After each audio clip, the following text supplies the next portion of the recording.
Welcome to Pomodoro Joe for Saturday, January 21st, 2023. Today we're looking at LeetCode problem 93, restore IP addresses. This is a medium problem. The problem statement says a valid IP address consists of exactly 4 integers separated by single dots. Each integer is between 0 and 255 inclusive and cannot have leading zeros. Then they give some examples. And then finally, given a string S containing only digits, return all possible valid IP addresses that can be formed by inserting dots into S. You are not allowed to reorder or remove any digits in S. You may return the valid IP addresses in any order. All right, so we will put 25 minutes on the Pomodoro timer and get started. We'll start with some result. That'll be our list of valid IP addresses. We will return that result. Okay, well, I know I can't modify the string. I can't remove or reorder these characters. So I know I have to go through every character in our string. That's the first thing. We'll just build this up one piece at a time. So let's start with the very first character and we'll convert it to a number. All right, and now we don't have anything to go off of. We'll be building these IP addresses up from left to right. So let's just say we have all the partial IPs so far that we've created. So for every IP in our partial IPs, we'll have two options. We can either add the number as a new element, or we can add the number to the last element.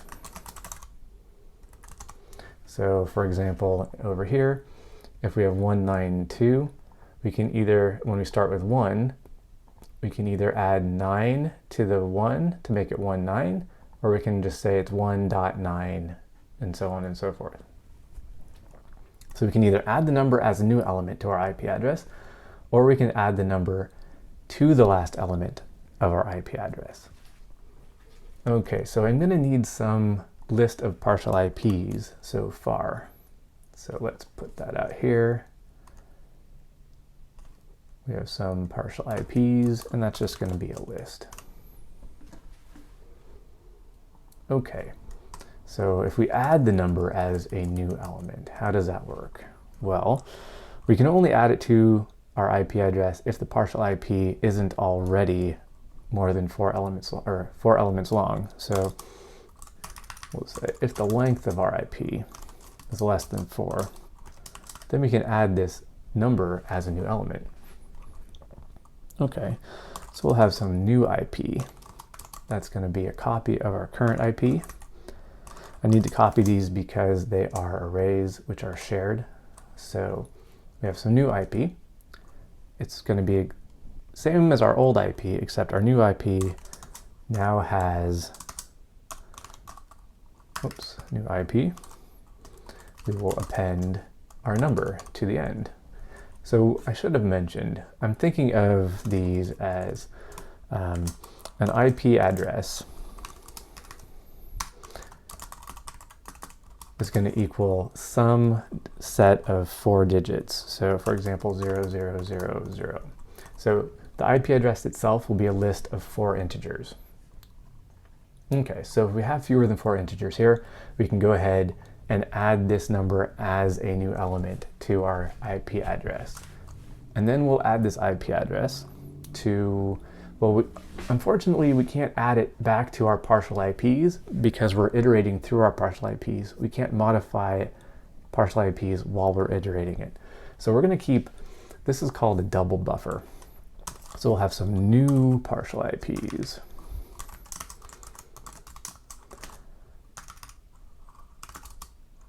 So we're going to keep track of our new partial IPs. So I think this partial IPs we're going to want out here. We'll create it once. Then for every time we go through our loop, we'll create some new partial IPs. And when we're done, let's see, let me get to the end. When we're done with this for loop, we will set our partial IPs equal to our new partial IPs. So essentially, while we're iterating through our partial IPs, we can't change them, but we can create a new set of partial IPs. Then, and so here we're going to append this new IP. Then once we've made all the changes we want to make, we'll just swap the old partial IPs out and replace it with these new partial IPs. All right, so that's step one. That's how we add a new element to our IPs. Next step is, what if we are just adding this number to the last element of the existing partial IP? Well, let's still do the same kind of thing where we'll create a copy. So new IP is equal to a copy of our current IP. All right. And then what else do we need from this? We need to say this new IP's last element. So I'll call it last element. That's going to be new IP -1. So that's the last element. But what if this is an empty IP? Well, so that's only if the length of this new IP is greater than 0. Else we don't have a last element. Okay, so if we do have a last element, now we want to create a new last element. So we'll have a new last element. And that's going to be our current last element with everything shifted to the left by 1 digit, and we'll add in our new number. So how do we shift things to the left? You just multiply by 10, so that's pretty easy. We'll just say the last element times 10. And then we'll add our num, so that's our current number. That's our current character. And we can add this as our new last element. However, we have to make sure this does not exceed 255. So if our new last element is less than 256, now we can swap out, we have this new IP, we'll swap out the last element of our new IP for this new last element. Okay, and then we do want to add this new IP to our sort of working buffer. Okay, I think that covers it. So that covers our two conditions. We have we're creating a new element in our IP address, or we're adding this digit to the last element of our current IP address. Okay, that helps us get started. One thing I didn't do here, so our partial IPs, we need to start with some empty IP to begin with to add our elements to. So this can't just be an empty list to start with. It needs to be an empty list with one empty IP address in there. Finally, all right. So what we end up with here in our partial IPs are a list of lists of integers. But what we need to return is a list of strings. So we have to convert all of these IPs that are in this format to a list of strings that are in IP format. All right, so for every IP in our, we just called it partial IPs, but at this point they're full IPs. So for every IP in our partial IPs, we'll check to make sure that it has 4 elements. So if the length of the IP is not equal to 4, then we'll just continue.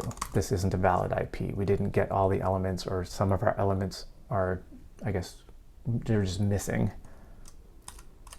Otherwise, we need to convert this to a string. So our IP string is going to be, so there's a fancy way of doing this where you can say dot and we then join, and then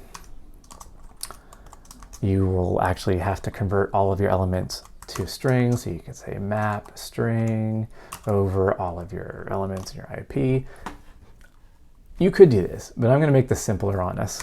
Let's just say we're just going to do a format string. We have some number dot some number dot some number dot some number. And then we'll format, and we'll do IP at 0, our IP at 1, IP at 2, and IP at 3. Now that we have our IP string, we'll just add that to the result. Okay, let's run this, see how many typos I made. Ooh, that's bad. Oh, I did result, end result. That's me being silly. There we go. Try this again.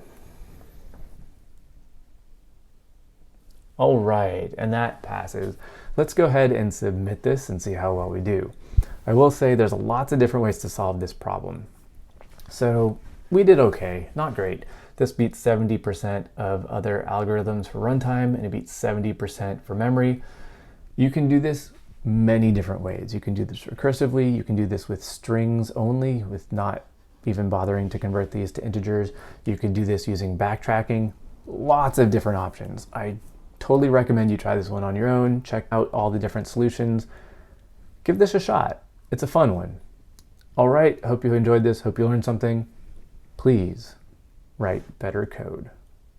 So I just realized we have a little bit of time left on our Pomodoro. Let's make this one adjustment to see if it will help at all. So right now I'm using this format string. Let's do what I was suggesting before, where we just use this and we join on a map of string of our IP. And we'll try that. It works. Let's see if that makes a difference in terms of our runtime and or memory. It does. In fact, it's far worse. That which I thought was going to make things better actually made our runtime about 20% slower and our memory about 20% worse. So hey, sometimes using format strings over these fancy Pythonic ways of doing things can be better. All right, hope you enjoyed that. Hope you had fun with this little addendum. And yeah, go write better code. I'm just going to take a look here to see if there's anything else we can do to make this better. Let's see. We start with this. One thing we could do is we know that everything's going to start with s at 0. And then instead of going from every character in s, we could go for I in range from 1 to length of s, and then this will be int s at I. And I'll want to put this back. Shoot, let me grab that. I don't want to have to retype it all. So we'll grab that from here. Cool. We'll put this back here. Let's try running this. So this is, instead of iterating, we're using, whoa, what did I do?